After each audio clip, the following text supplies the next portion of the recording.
नेपाल ने फिर उगला भारत के खिलाफ जहर।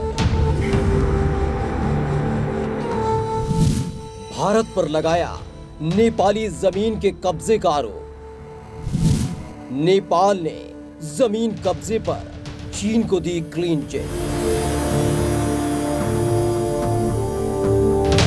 दोस्तों, एक कहावत है कि चोर चोर मौसेरे भाई, और हमारी इस कहावत में ये दो मौसेरे भाई हैं, चीन और नेपाल। इन दोनों देशों की हरकतें एक जैसी हैं और फितरत भी एक ही जैसी है। हालांकि कुछ समय पहले तक चीन का पिछलग्गू नेपाल भारत का पक्का दोस्त हुआ करता था, लेकिन सिक्कों की खनक और सियासी फायदे के लिए नेपाली पीएम केपी शर्मा ओली ने अपना जमीर चीन के हाथों बेच दिया, और शायद इसी वजह से नेपाल भारत के लिए जहर उगलने से भी बाज नहीं आ रहा है। अभी तक नेपाल ने भारत के इलाकों को अपने नक्शे में शामिल कर दोस्ती की पीठ में खंजर घोंपा था, लेकिन अब उसने भारत पर नेपाल की जमीन कब्जाने का आरोप भी लगा दिया है।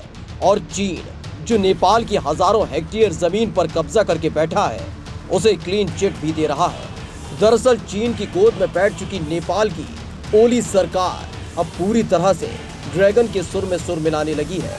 नेपाल की जमीन पर कब्जा करने वाली चीन में नेपाल के राजदूत महेंद्र बहादुर पांडे ने आरोप लगाया है कि भारतीय मीडिया पेइचिंग और काठमांडू को लेकर फर्जी खबरें दे रहा है। उन्होंने दावा किया कि चीन ने नहीं बल्कि भारत ने नेपाल की जमीन पर कब्जा किया है, यानी नेपाल में चीन के कब्जे के खिलाफ जो लोगों का गुस्सा भड़का हुआ है वो भी फर्जी है। दरअसल दोस्तों, चीन की दोस्ती में अंधे हो चुके नेपाल को अपनी ही जनता का विरोध नहीं दिख रहा है। अभी हाल ही में नेपाल के हुमला जिले में सीमा स्तंभ से 2 किलोमीटर भीतर नेपाली जमीन पर कब्जा करके चीन के सैनिकों ने 9 भवनों का निर्माण किया था। इतना ही नहीं, वहां नेपाली नागरिकों के प्रवेश पर भी प्रतिबंध लगा दिया है। इसके खिलाफ नेपाल में जोरदार प्रदर्शन हुआ था, लेकिन चीन का दावा है कि वो इमारतें जहां बनाई गई हैं वो चीन के ही भूभाग में पड़ता है, जबकि नेपाली पक्ष का दावा है कि सीमा स्तंभ ही गायब कर दिया गया है और चीन ने नेपाली भूमि अतिक्रमण करते हुए इन भवनों का निर्माण किया है। नेपाल में विरोध प्रदर्शन की ये खबरें नेपाली मीडिया ने प्रमुखता से दिखाई थी, लेकिन महेंद्र पांडे को तो भारतीय मीडिया में ही खोट नजर आता है। चीन में नेपाल के राजदूत का ये बयान ऐसे वक्त पर आया है जब खुद नेपाल की मीडिया ने चीन की जमीन पर कब्जा करने का खुलासा किया था। चीन के सरकारी भोंपो ग्लोबल टाइम्स को दिए साक्षात्कार में नेपाली राजदूत ने कहा कि भारतीय मीडिया ऐसा डर की वजह से कर रहा है।